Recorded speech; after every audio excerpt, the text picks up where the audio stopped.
नमो नमः। आज हम आपको संस्कृत अनुवाद पढ़ाएंगे। एक भाषा को दूसरी भाषा में बदलने की क्रिया का नाम अनुवाद होता है। अनुवाद मीन्स ट्रांसलेशन। हिंदी को संस्कृत में बदलना संस्कृत अनुवाद कहते हैं। संस्कृत अनुवाद में कर्ता, क्रिया, कर्म आदि शब्दों के प्रयोग में किसी निश्चित क्रम की आवश्यकता नहीं होती कि पहले कर्ता आएगा, फिर कर्म आएगा, फिर क्रिया आएगी। बस क्या है, वाक्य की सुंदरता के लिए पहले कर्ता, फिर कर्म और फिर बाद में अंत में क्रिया लगाई जाती है।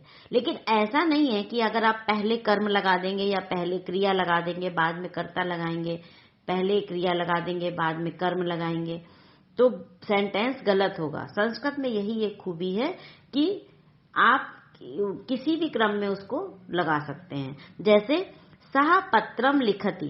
अब इसमें क्या है कि वह पत्र लिखता है, पहले कर्ता आया, फिर कर्म आया और फिर क्रिया आई। लेकिन इसको अगर हम सह लिखति पत्रम लिखेंगे तो भी गलत नहीं होगा, या पत्रम सह लिखति फिर भी गलत नहीं होगा, और लिखति सह पत्रम लिखेंगे तो भी गलत नहीं होगा। लेकिन एक वाक्य की सुंदरता को बनाए रखने के लिए पहले कर्ता, फिर कर्म, फिर क्रिया का प्रयोग करते हैं। संस्कृत अनुवाद करने के विशेष 4 नियम होते हैं। इन नियमों को अगर आप ध्यान रखेंगे तो ना तो आपके अनुवाद कभी गलत होंगे, ना अनुवाद करने में आपको कोई भी कठिनाई होगी। तो चलिए देखते हैं वो कौन कौन से 4 नियम है। नंबर 1, कर्ता व क्रिया का ज्ञान होना। नंबर 2, कारक व विभक्ति। नंबर 3, विशेषण व विशेष। नंबर 4, लकार या काल। अब कर्ता व क्रिया में क्या आता है? कर्ता जिस पुरुष व वचन का होगा, क्रिया भी उसी पुरुष व वचन की आएगी। कारक व विभक्ति में क्या होता है कि कारक के अनुसार ही विभक्ति का भी प्रयोग किया जाता है। विशेषण व विशेष, विशेष जिस लिंग व विभक्ति का होगा, विशेषण भी उसी विभक्ति व लिंग का होना चाहिए। लकार व काल, क्रिया के अनुसार ही उचित धातु का प्रयोग किया जाता है। ये कुछ 4 नियम हैं। इन्हीं नियमों को आगे हम एक एक करके विस्तार से उदाहरण सहित समझाएंगे। वीडियो लंबी होने की वजह से आपको इस टॉपिक की वीडियो कई पार्ट्स में उपलब्ध होगी। संस्कृत अनुवाद को इजी व ट्रिक के साथ समझने के लिए सभी पार्ट्स आप जरूर देखें। चलिए, सबसे पहले अनुवाद करने के लिए कर्ता व क्रिया को समझना बहुत आवश्यक है। तो कर्ता, जैसे बताया गया कि कर्ता जिस पुरुष व वचन का होगा, क्रिया भी उसी पुरुष व वचन की आएगी। तो इसके लिए सबसे पहले पुरुष कितने प्रकार के होते हैं, वचन कितने प्रकार के होते हैं, लिंग व विभक्ति, इन सब के बारे में आपको विस्तार से बताते हैं। संस्कृत में 3 पुरुष होते हैं। कौन कौन से? प्रथम पुरुष, इसे अन्य पुरुष भी कहते हैं। दूसरा है मध्यम पुरुष और तीसरा उत्तम पुरुष।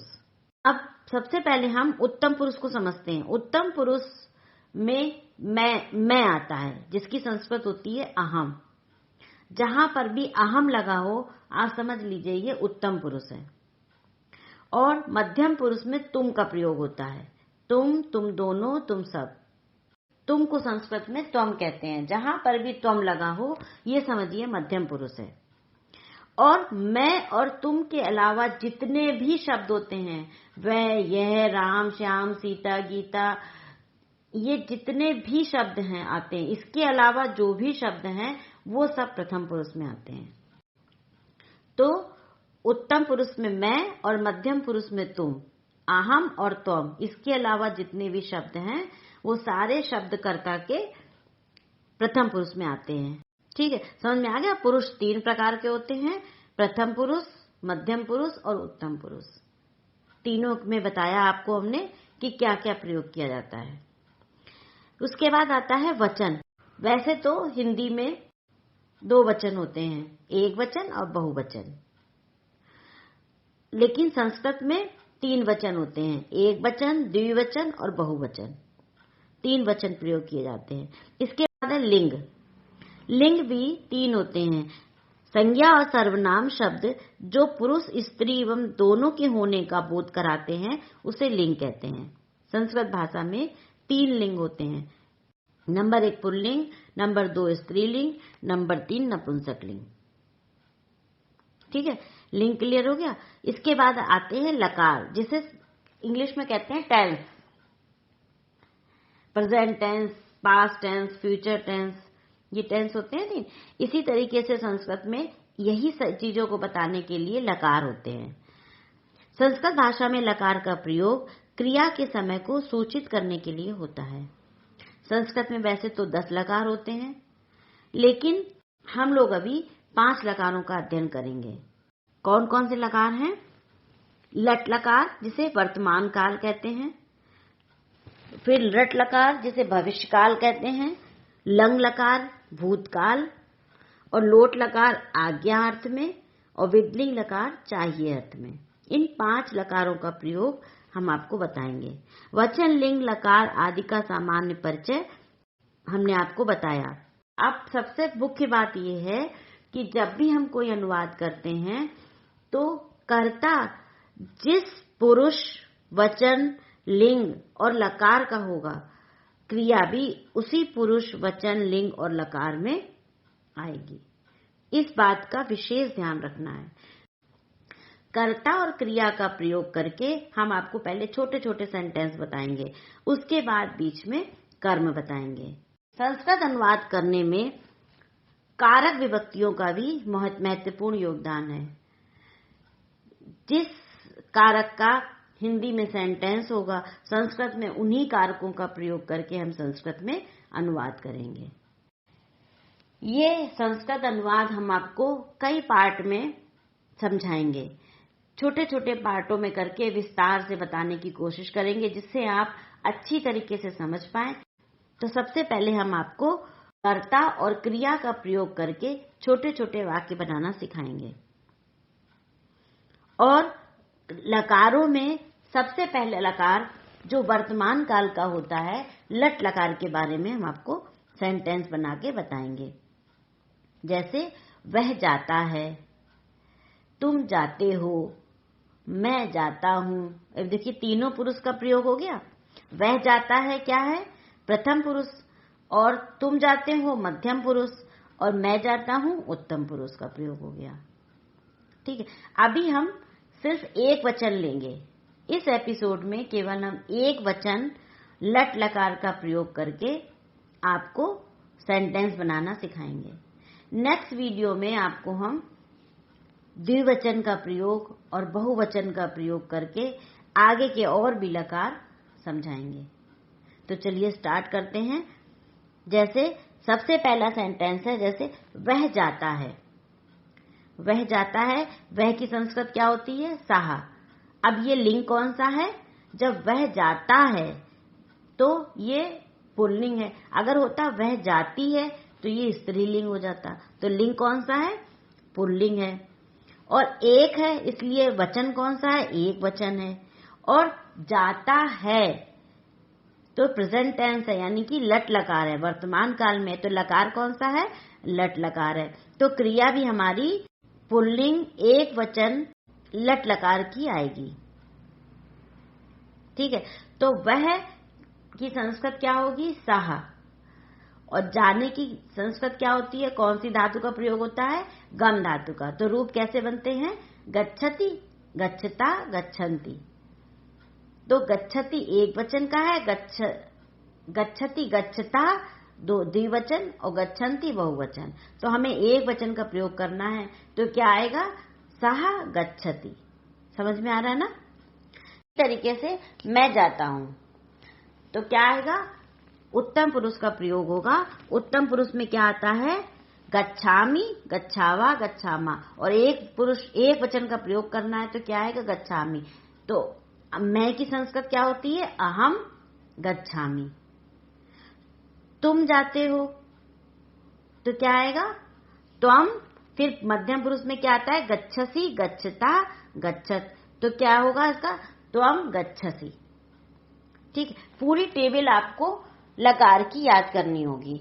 तो चलिए लट लकार, जिसे वर्तमान काल कहते हैं, उसके तीनों पुरुष और तीनों वचनों में आपको सेंटेंस बना के समझाते हैं।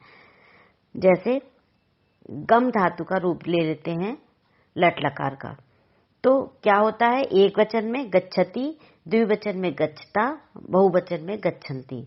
में सेंटेंस कैसे बनाएंगे, जैसे राम जाता है, रामः गच्छति, और दो राम जाते हैं तो क्या लिखेंगे, रामो गच्छता, और बहुत से राम जाते हैं तो रामः गच्छन्ति।